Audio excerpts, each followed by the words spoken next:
If you were to go and pull up your website and say three websites of your top competitors and started to look at the copy and started to look at the way they described their business, you'd probably see terms like patient-centered care or client-centered focus or top trained employees or top trained doctors, or even things like best in class or highly rated or best local or things like that.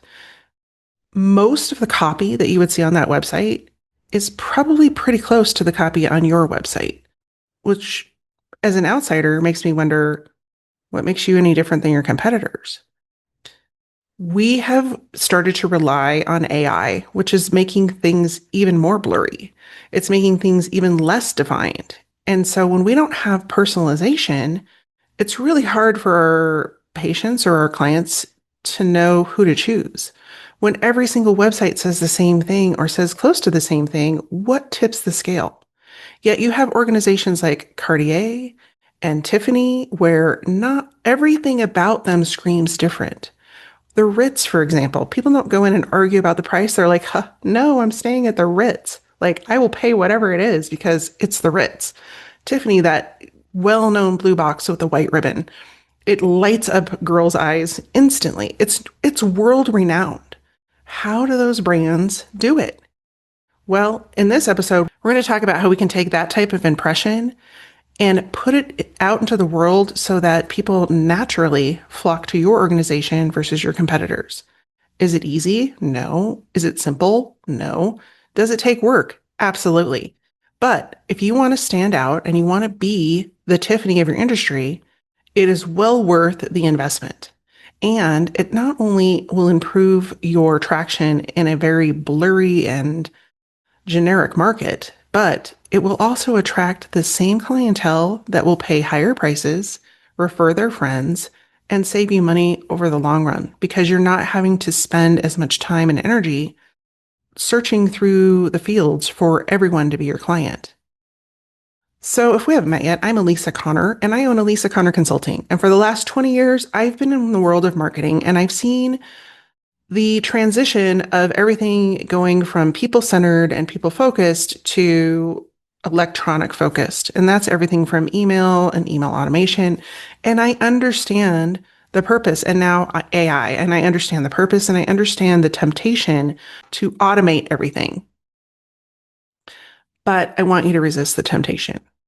So let's dive into a few things that are causing the world to look a little bit more gray and not so colorful. The first is that you have private equity and they're buying up a lot of organizations, especially the larger, small, and middle-sized organizations. And so they have to, for efficiency, make everything look the same. It's a very corporate feel. When I worked at a startup back in the 90s, we got purchased by GE and immediately everything became GE and we lost our identity of who we were. And it was very challenging for some of us who had been there for many years prior to GE buying us because we already had an identity and they just came out and whitewashed it. That's what's happening when private equity comes in and purchases organizations, is that those organizations and the customers that they attracted may no longer align. They may no longer feel like they're at home or that they have the trust and confidence in you or your brand. That gives the organizations that are not being bought out by private equity as a really great advantage, actually, because they have the ability to control decisions and their interactions and their processes, and they truly can become the Tiffany of their industry. GE is never going to be a Tiffany because it's all about creating a commodity and making sure everything is efficient and optimized. And Tiffany doesn't do that. I'll give you an example a little bit later in the video about another brand that we experienced 2 summers ago when we went to New York City and how their name is synonymous with class, and the story will explain why. So the other thing that is going on with why people are trying to be more efficient and using AI to generate content and website copy and everything under the sun is that competition is fiercer than ever. Like you have more people that are putting up their name on a placard saying they're an expert than ever before in history. And so that's another reason for you to highlight why you're different and to really show customers, clients, patients how you're different. Because at this point, it's going to become less about the words you say and more about the actions you take, which is why this episode is going to dive into exactly what you can do to become the Tiffany of your industry. Now, we can't at this time. So, if you're watching this video when it was published, it's around December of 2025. There's a lot of concern from buyers as well. So, a lot of organizations will pull back or they'll put things on sale or they'll change up their marketing tactics to appeal to the fear around a recession or job loss or all of those things. But let me ask you a question. If you were to go look at Tiffany's website right now, are they lowering their prices? What about the Ritz? Do you think it's cheaper to stay at the Ritz just because a recession is coming? I'll give you the answer. The answer is no. They're not changing their prices because people have come to expect you get what you pay for. And so if you are running around in fear because there may be a recession coming and that's where your mentality is that you need to lower your prices, you need to attract more people, those are the people you're going to attract.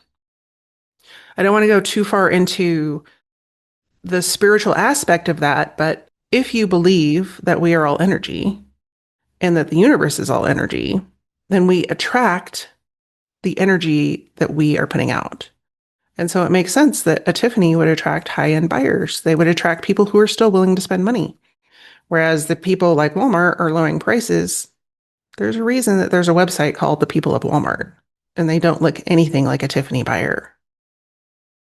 So what all of this is doing is creating more of the same. Everybody looks the same, everybody sounds the same, everyone competes on price, margins are shrinking, owners work hard for less, employees are disgruntled because they're asked to do more and with no more pay. But here's what most people miss is the luxury brands that we keep talking about, like Tiffany, Hermes, Cartier, they're recording record profits.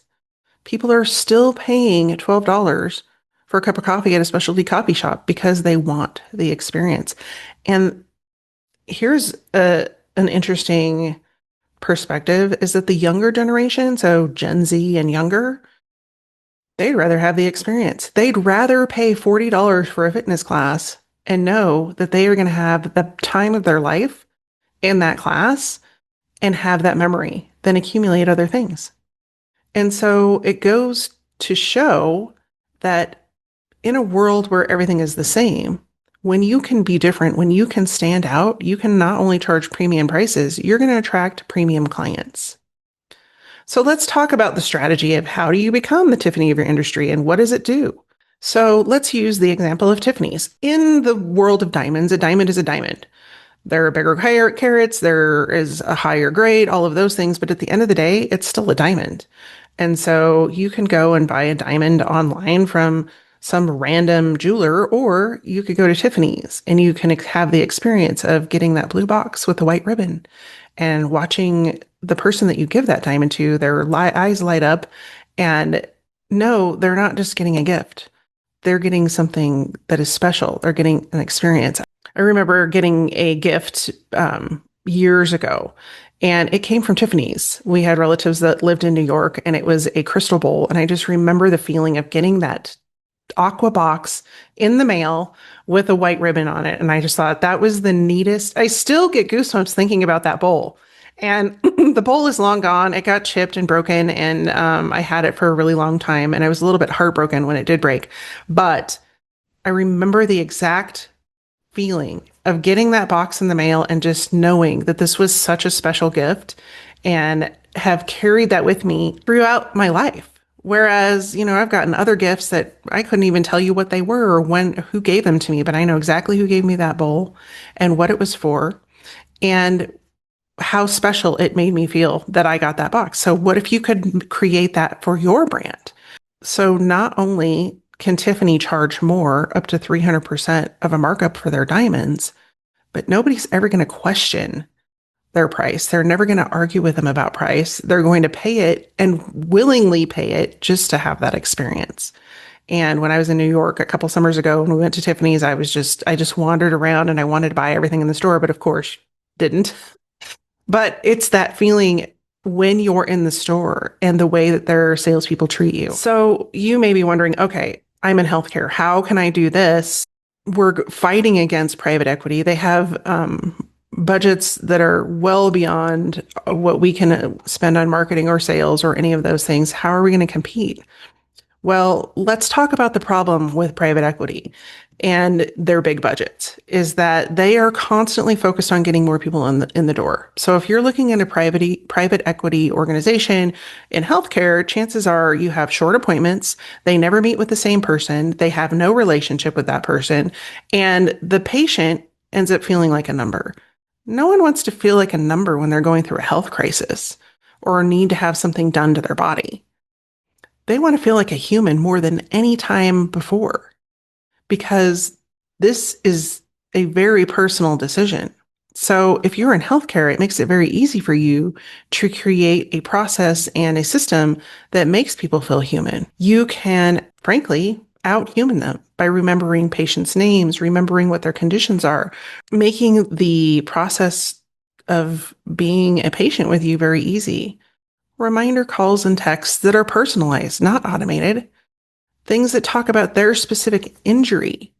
They get extra time with the doctor. And the doctor isn't rushed between appointments because the appointment times are booked 10 minutes apart. After, going through a procedure. So, for example, if you have ankle surgery or something like that, having somebody check in with you later, did you have everything? Or thinking about the things they might need prior to them going through the surgery and aligning all of those things for them in advance. Most organizations are going to do that. They're like, oh, you're on your own. Good luck. Figure it out. Go to Walgreens, get your crutches. What if the experience was different? What if it was well thought out and took the perspective of the patient and treating them like a human being and you were building a relationship with them? That makes it very, very different than the private equity firm that tries to slam bam, thank you, ma'am, every person through the process that they can. If we go back to thinking about a recession, you may be thinking, well, people just want a bargain. They were only going to pay what their insurance will pay for. But yet you have organizations that are luxury healthcare that people will always pay for, whether that's plastic surgery, orthodontics, even, orthopedics, because healthcare isn't optional. Like you have only one body and you have to take care of it. And so people will pay premium prices for their healthcare because they want to take care of themselves. How do you think that all of these fitness studios and nutritionists and people that are selling all their nutritional products are making millions of dollars every day? People will pay to keep their bodies healthy. If you can turn the patient experience into one of luxury and a feel of luxury and a feel of humanness, you can automatically charge more and you will attract a different caliber of patient. So let's look at a professional services example because sometimes applying it to one business is a little bit hard to envision it for your own business. So maybe you have a software company and you can create all your proposals and all of your communications for sales and all of your marketing communications with AI. And you can probably blast it out in a couple of hours and then hand it out to your team and they can all say the same thing. And you would be very efficient. But we all know that sales is built on relationships. And so what kind of relationship is that salesperson creating when they send the same email to all of your clients? They're not. Relationships are built on the golf course. Relationships are built at networking events. They're built at dinners out. They're built one-on-one with people. And so if you can create an opportunity that makes people feel like they're special before they ever even become a client, and you're doing that through your marketing and you're doing that through your outreach, what are the chances someone's going to choose you? Because you made them feel like a person. Chances are pretty high. So rather than using offshore vendors like for support, I just started to implement a new software solution. And I have to say that their customer support is horrible. And it really made me rethink the decision. I'm going to stick with it for a little bit, but um, immediately I was sent offshore to someone who is in a different time zone. There was very slow response. The response was challenging because they did not, English was not their first language. They don't have any kind of actual communication. It was only via email. And when I tried to express my dissatisfaction about the way that the situation was being handled, they put me on the offensive. So, what are the chances that I'm going to refer them to anyone else? Pretty slim, versus if they would have reached out to make that a very human experience and not just check boxes that they've checked off and, one more person in our lineup or one more number in our lineup. Um, it's it makes you wonder where you spend your money. And it's not a low ticket offer. So if you're going to spend the money and you're going to invest in your business, especially at a higher end software organization, and you want to be felt, your future customers want to feel like they matter. And if you're not making them feel like they matter, then the chances that they're going to stay with you or renew or just switch to something else for price increase substantially. And so how do you make that experience different? The crazy thing is that when you start to implement customer experience, you can charge more. So you don't need as many clients, because not only can you charge more for the clients you have because you're seen as the luxury brand, but you can more often than not retain those clients at a very high rate, which means you're spending even less money on lead generation and trying to bring in new people. And the kicker is that those happy clients are more than willing to refer you to their friends and other associates because they're having a good experience and they want to share that experience with others, versus the one and done mentality of, transactional sales. It's just, okay, great. You're in, you're out, you're in, you're out. There's no relationship there. It's just about money. And people feel that and they're getting tired of it. So let's talk about the different things that make you distinctive in a crowded market. We've touched on a few of these already. When you are in a transactional mode, you don't know who your customers are. You don't know anything about them. You don't know who their family is. You don't know when their birthday is. You know nothing about them. And you treat them as such. But when you are in it to build relationships, you find out everything you can and you make notes about it so that you can then remember that information and create an experience for them, because you want them to remember how you make them feel. So I gave you the example of Tiffany's and when I got the crystal bowl in the mail. This past summer, we were in New York and I took my boys to New York. But one of the things that they wanted to do, it was a raining day, I kind of remember. And my oldest is really into watches. Like I know he's an old soul because he is into all things old school. And so he wanted to go to the Rolex store. And I said, okay, well, what's interesting about the Rolex store, I had never been to the Rolex store before, is that they only allow in so many people at a time. And so you kind of have to wait outside the door, and it's on a crowded New York City street. And the buildings are all pushed together, and it's very much what you would see on TV or read about in a book.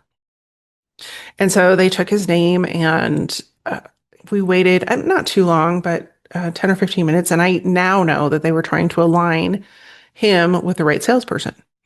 And so the experience started before we entered the door. Well, we come in and there's a man waiting there, and he has a silver tray and it has water on it, and he offers us his water. Do you need anything else? I'm thinking to myself, whoa, this is something. And so we go and we met a nice young man that I would love to remember his name, but I do not. And I am not kidding. This young man was probably about the same age as Riley, but he knew every single thing about every single watch in that store.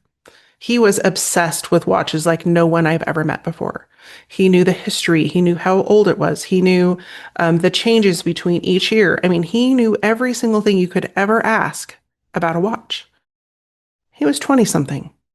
And I was curious. I asked him, I said, how did you get so immersed in watches? He's like, I've loved watches since I was a little kid.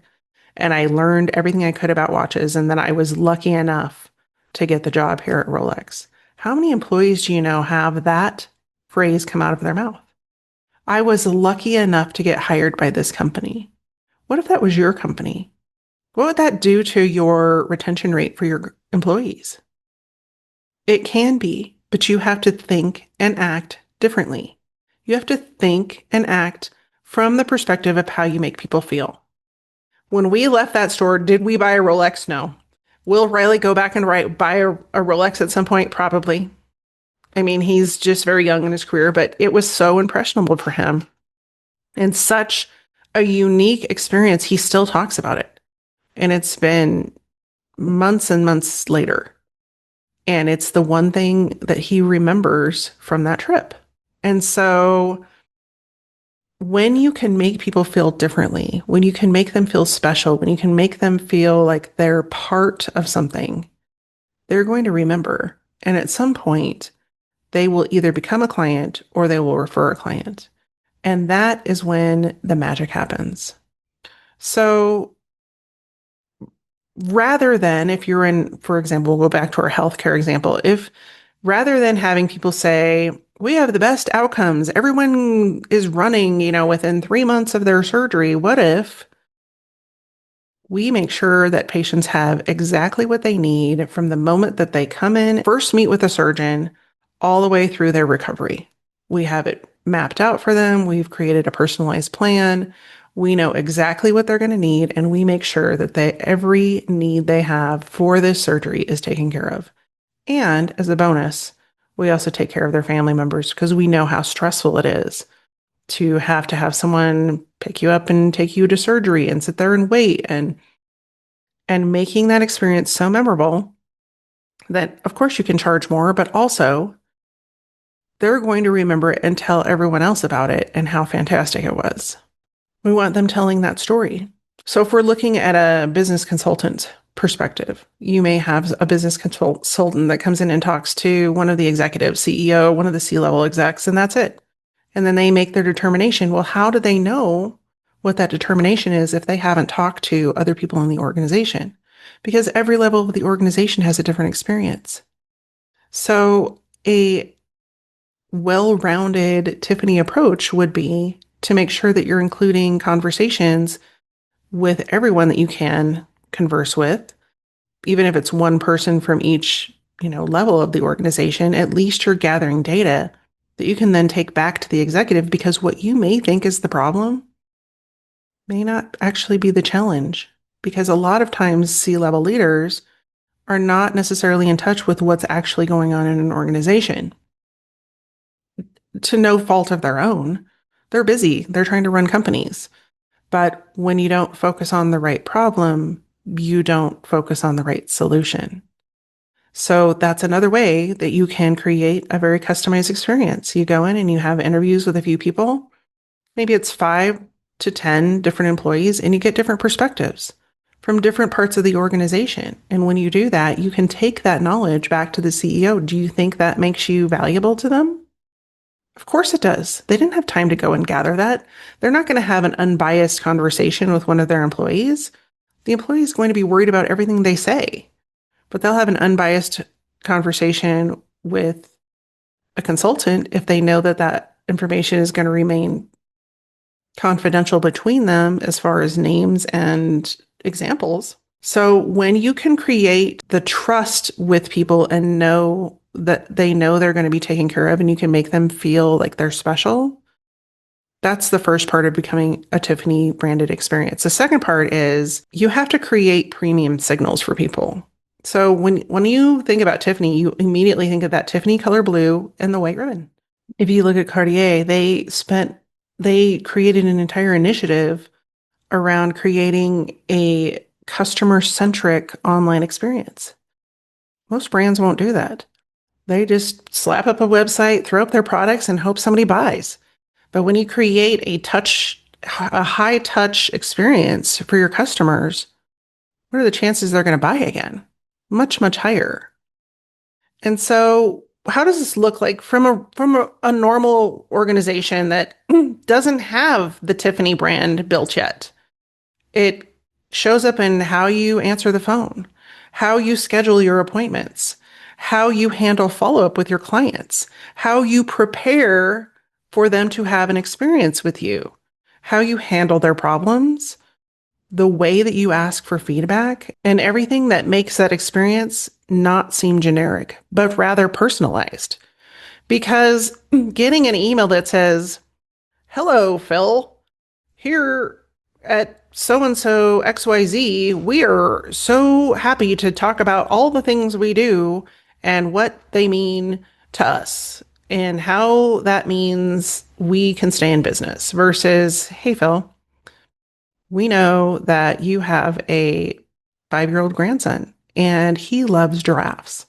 Well, we just released this brand new stuffed giraffe that is 7 feet tall. And I bet he would love to receive that for Christmas. Would you be interested if we can deliver that giraffe already wrapped with a personalized Santa delivery in Christmas paper and include photos when the giraffe is delivered and include your family, include your grandson's parents. And then we're going to take all of those photos and we're going to send them to you digitally so that you can turn it into a Christmas card. And you can either use that Christmas card this year or next year. We're going to make sure that it's all taken care of. We're going to get those printed and sent to your house and that you have that experience documented and that you can share it with those that you love. Which feels more personal? I'll let you decide that.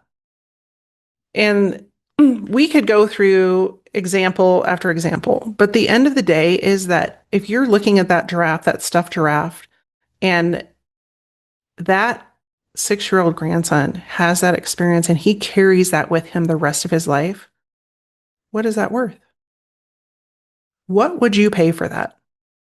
The answer is pretty simple. You'd pretty much pay anything for that because it is, why do you think people go to Disney? It's the same experience. You get handed a white glove experience when you go to Disney from the minute you hit the airport in Orlando. They put you on a bus. It's very much, we take care of your luggage. We get you to your hotel. Like it's very much hands on. And if you've ever celebrated a birthday at Disney, you know it's even more high touch. That's the reason people will spend, 20 or 30, 40, $50,000 on a vacation because they want the experience. So if you're willing to deliver a giraffe and go through all of the things I just described, what do you think that grandson is going to, or that grandparent is going to pay for that? That elevates your brand. Operating from that mentality elevates your brand automatically. You're not going to have people arguing with you about price. They're going to pay whatever it takes. And so how does that work in a recession? Well, we know it works because all of the companies that are already doing that are thriving. They're not surviving, they're thriving in this economy. And it's because people will pay for those luxury brands and that luxury experience no matter what is going on.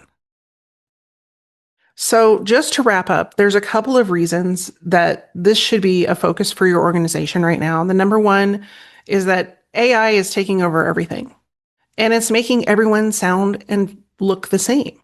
And how are you going to stand out from your competitors when you sound and look exactly like them? You're not. You're going to show up in the search results and are going to click on your article or your website or whatever. And they're going to say, there's no difference here. I'm going to go to this guy because I like his pictures better, or some other nonsensical reason.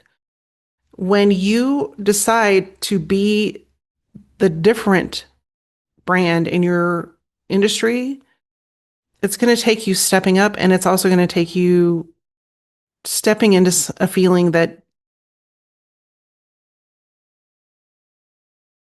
it's going to take you stepping into a different version of your organization. The other reason that things seem the same and seem very gray and less colorful is that private equity is commoditizing everything. They're turning everything into a very automated, systematic process for everything they do. And people feel it and they don't like it. Will everybody turn into your client? Will they all come over and pay extra just to be a client to have a better experience? No. But the right people will. And you don't want to work with everyone. You want to work with the people that want to connect with you so that you can connect with them. And then last but not least, we talked about the economic reality is that, things are changing with the economy. Things are changing with the way jobs are done, and AI is affecting that as well. But we can either turn from that and be, nervous or afraid about it, or we can go all in on how we make our clients and customers feel. The Tiffany brand experience is not for the weak of heart. It's not for people who want a quick get rich quick scheme. It's for the people that are invested not only in attracting new clients and building relationships with them, but it's in creating a differentiation in the marketplace that identifies you as a leader and as someone who provides something different.